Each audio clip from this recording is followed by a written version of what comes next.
सगळ्यात मोठी बातमी आहे बदलापूरमधून। बदलापूर अत्याचार प्रकरणामध्ये आता हायकोर्टात ते पोहोचलेलं आहे। मुंबई हायकोर्टात आज सुमोटो याचिकेअंतर्गत सुनावणी होणार आहे। हायकोर्टाने स्वतःहून दखल घेत या प्रकरणाची सुनावणी निश्चित केली आहे। बदलापूरमध्ये 4 वर्षांच्या 2 चिमुरड्या मुलींवरती लैंगिक अत्याचार करण्यात आले। संपूर्ण महाराष्ट्राला हादरवून सोडणारी ही घटना आहे। या प्रकरणातील आरोपीला तातडीने शिक्षा व्हावी अशी मागणी सर्व स्तरातून होतीये।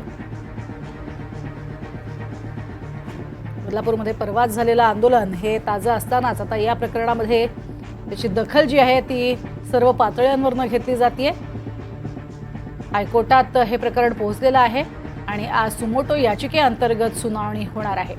हायकोर्टाने स्वतःहून दखल घेतलेली आहे या संपूर्ण प्रकरणाची आणि सुनावणी निश्चित केली आहे। त्यामुळे आज बदलापूर प्रकरणामधल्या या सगळ्या घडामोडींवरती काय निर्णय होतो हे पाहणं महत्त्वाचं ठरणार आहे। अशा नराधमांना फाशीच द्या अशी मागणी खरं तर होत होती।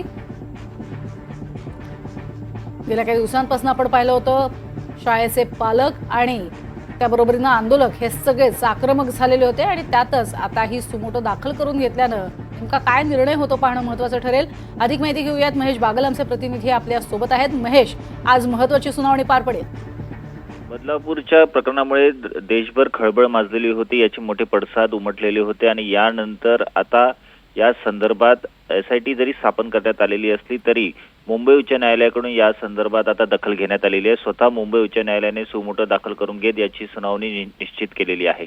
मुंबई उच्च न्यायालयाचे न्यायमूर्ती रेवती मोहिते डेरे आणि न्यायमूर्ती पृथ्वीराज चव्हाण यांच्या खंडपीठासमोर सकाळी 11:30 वाजता ही सुनावणी होणार आहे।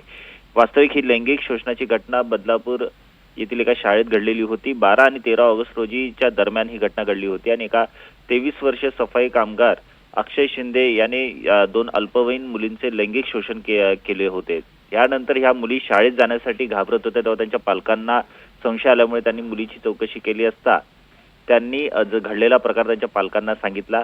या 2 मुलींच्या पालकांनी पोलीस स्टेशन गाठलं, मात्र त्या ठिकाणी वरिष्ठ पोलीस निरीक्षकांनी या संदर्भात गुन्हा दाखल करण्यात टाळाटाळ केली होती आणि यानंतर जो काही प्रकार समोर आला, जी आंदोलनं झाली आणि पूर्ण महाराष्ट्राने जे काही हा प्रकार पाहिला आणि त्याच्यानंतर टीका टिप्पणी आणि राजकारण यावर झालं होतं, यावर आता मुंबई उच्च न्यायालय सुद्धा पुढे आलेलं आहे आणि अशा गोष्टी घडल्यानंतर विलंब का होतो, कुटुंबियांना न्याय का मिळत नाही, हा एक मुद्दा लक्षात घेता मुंबई उच्च न्यायालयाने या संदर्भात सुमोटो दाखल करून यावर आज सुनावणी घेतलेली आहे।